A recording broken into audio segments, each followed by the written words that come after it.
Senior सहाफ़ी और तजिया निगार सलीम साफ़ी के मुताबिक बाकी हज़रात तो एक दो मरतबा कोशिश करके बाज आ जाते, लेकिन जहांगीर तरीन साहब इस हवाले से बड़े मुस्तकिल मिजाज वाक़या हुए। वो आखिरी दम तक मुझे और इमरान खान को साथ बिठाने के लिए कोशियाँ रहे। आखिरी कोशिश उन्होंने तब की जब जुल्फ़ी बुखारी, आज़म खान वगैरह बुशरा बीबी को इस्तेमाल करके खुद इनकी PTI से छुट्टी करवाने की तैयारियाँ कर रहे थे। इन दोनों ने अपने घर मुझे चाय पर बुलाया। उस वक्त के वज़ीर ख़जाना हफीज़ शेख भी उनके हमरा थे। वो पहले इमरान खान से बात कर चुके थे। इमरान खान की तारीफ़ों के पुल बांधते हुए शेख साहब ने ये गिरी हुई बात भी कह दी कि अगर मुझे कोई ओहदा वगैरह चाहिए तो वो भी दिलवाया जा सकता है। जहांगीर तरीन मुअज़्ज़ब अंदाज से मुझे इमरान खान के साथ बिठाने के लिए दलाल दे रहे थे और मैं माजरत करता रहा। एक मौका पर मेरे मुंह से निकल गया कि तरीन साहब, मेरी इमरान खान के साथ सुलह छोड़िए, आप अपनी फ़िक्र करें, क्योंकि मेरे नज़दीक सिर्फ 3 मौसर रह गए हैं और मुझे इंतज़ार है कि किस वक्त इमरान खान इन पर हमलावर होता है। मैंने इन्हें बताया कि मुझे अब ऐसा लगता है कि उनकी अपनी बारी आने वाली है, लेकिन उनका कहना था कि वो मुझसे मिलने से कबल भी इमरान खान से मिले हैं और ऐसे कोई आसार नहीं कि इन्हें इमरान खान से जुदा करने के लिए दुश्मनों की साजिशें कामयाब हों। मैंने उनसे अर्ज़ किया कि वक्त साबित करेगा कि किसका अंदाज़ा दुरुस्त और किसका गलत है, लेकिन मैं बहरहाल तीनों बंदों की बारी का इंतज़ार करूँगा। जहांगीर तरीन ने पूछा कि साफ़ी भाई, मेरे अलावा 2 कौन है? तो मैंने बिला तकफ़ जवाब दिया कि जनरल कमर जवेद बाजवा और जनरल फैज़ हमीद। उन्होंने कहा वो दोनों क्यों? तो मैंने जवाब दिया कि वो दोनों इसलिए कि उन्होंने भी न सिर्फ इमरान खान पर एहसान करके इन्हें वज़ीर आज़म बनवाया, बल्कि इनकी खातर अपने अदारे और किसी हद तक मुल्क को भी दाव पर लगाया। इमरान खान की सरश्त में ये बात शामिल है कि वो दुश्मनों को तो माफ़ कर देते हैं, लेकिन अपने मौसन को कभी माफ़ नहीं करते। दूसरी खसलत इमरान खान की ये है कि वो सालियत या माली हैसियत अलगरज किसी भी हवाले से अपने से बरतर इंसान को ज़्यादा देर बर्दाश्त नहीं कर सकते, और चूँकि आप तीनों कुछ हवालों से उनसे बरतर हैं, इसलिए अपनी आदत के मुताबिक वो कभी न कभी ज़रूर आप तीनों के गिरबान में हाथ डालेंगे। अल्लाह का करना ये हुआ कि हमारी इस गुफ्तगू के चंद हफ्ते बाद वही जहांगीर तरीन मुझे अपने इसी घर में वो खुफिया कैमरे दिखा रहे थे जो इसी इमरान खान ने उनकी और उनकी अहलिया की निगरानी के लिए उनके घरों में और इससे मुतसल घरों में लगा रखे थे।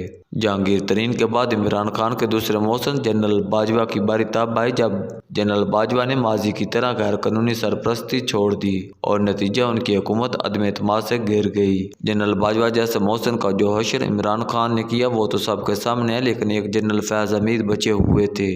ताम इमरान खान के साथ हर तरह की गड़बड़ में शरीक जुल्फ़ी बुखारी के जनरल फैज़ के खिलाफ इंटरव्यू से लगता है कि अब इस तीसरे मौसम की बारी भी आ गई है। इस वक्त लोग इल्ज़ाम लगा रहे हैं कि नवाज शरीफ को लाने के लिए नवाज शरीफ के हक़ में पॉलिटिकल मैनेजमेंट हो रही है, लेकिन वो ये भूल जाते हैं कि इमरान खान के हक़ में और नवाज शरीफ वगैरह के खिलाफ फ़ौज ने ये पॉलिटिकल मैनेजमेंट 2011 से शुरू की थी। 2018 के इंतखाबात से कबल नवाज शरीफ वगैरह को जेल में डालकर और मीडिया, अदालतों, नैब वगैरह को इस्तेमाल करके PTI में इलेक्टोरल को शामिल करवाया गया।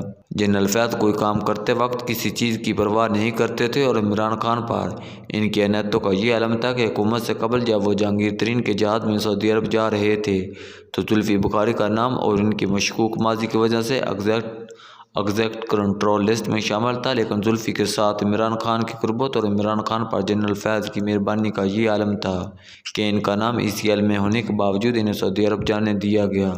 इमरान खान की वज़ारत उज़्मा से सबसे ज़्यादा मुस्तफ़ीद होने वाले में जुल्फ़ी बुखारी शामिल थे, बल्कि वो डोनाल्ड ट्रंप तक पैगाम रसानी के लिए उनके इसराइल के सबसे बड़े हामी दामाद कुरैशिनर के साथ रब्ताकार भी थे। आज जनरल फैज़ के खिलाफ पहला पत्थर इसी जुल्फ़ी बुखारी ने फेंका है और आगे देखिए होता है क्या। नज़रियाती इख्तलाफ मौजूद है, लेकिन 2014 के दरनों तक मेरे और इमरान खान में बातचीत और गपशप की हद तक राव रस्म बरकरार थी। 2014 में उन्होंने नज़रियाती इख्तलाफ को ज़ाती इख्तलाफ में बदल दिया।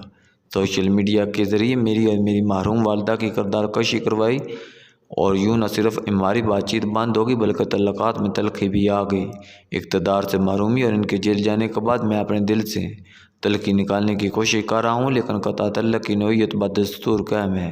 गुज़िश्ता 9 साल में कई लोग मसलन परवेज़ खटक, जहांगीर तरीन, आउन चौधरी, नईम हक, रेयाम खान, जनरल बाजवा, जनरल फैज़ हमीद और कई दीगर लोग कोशिशें करते रहे कि मेरी और इमरान खान की सुलह करवा दें, लेकिन मैं किसी एक के कहने पर भी इनके साथ बैठने को तैयार ना हुआ।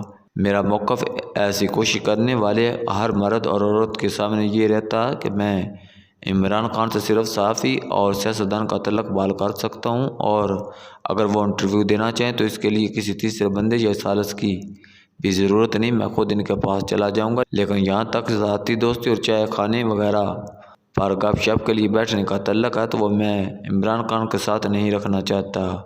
हर एक से माज़रत करते हुए मैं ये दलील दिया करता कि मैं इमरान खान के साथ ज़ाती तल्लुक़ इसलिए बहाल नहीं करना चाहता क्योंकि इसकी सूरत में फिर तज़किया या तबसरा करते वक्त मेरी आंखों में हया आएगी, और मैं नहीं चाहता कि उनसे तल्लुक़, तबसरा या तज़किया करते वक्त मेरी राह में हया है। लो एक और दलील मेरी ये रहती कि मैं अपनी ज़ात को पढ़ने वाली तमाम गालियों या बुरे सलूक से दरगुजर कर सकता हूँ, लेकिन अपनी अजीम माँ को पढ़ने वाली गालियाँ माफ़ नहीं कर सकता।